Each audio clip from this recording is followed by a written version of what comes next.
गुरुदैवताय गणाध्यक्षाय धीमहि गुणशरीराय गुणमण्डिताय गुणेशानाय धीमहि गुणातीताय गुणाधीशाय गुणप्रविष्टाय धीमहि एकदन्ताय वक्रतुण्डाय गौरीतनयाय धीमहि गजेशानाय भालचन्द्राय श्रीगणेशाय धीमहि एकदन्ताय वक्रतुण्डाय गौरीतनयाय धीमहि गजेशानाय भालचन्द्राय श्रीगणेशाय धीमहि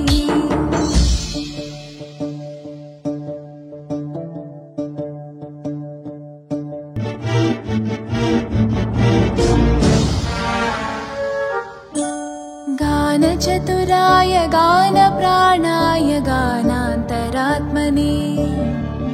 गानोत्सुकाय गानमत्ताय गानोत्सुकमनसे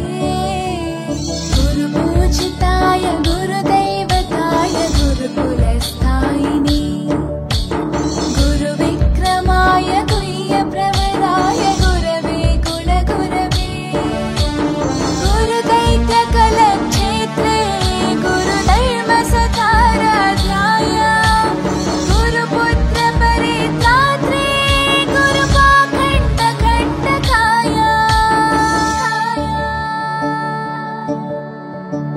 गीतसाराय गीततत्त्वाय गीतगोत्राय धीमहि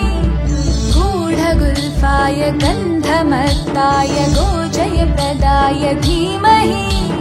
गुणातीताय गुणाधीशाय गुणप्रविष्टाय धीमहि एकदन्ताय वक्रतुण्डाय गौरीतनयाय धीमहि गजेशानाय भालचन्द्राय श्रीगणेशाय धीमहि एकदन्ताय वक्रतुण्डाय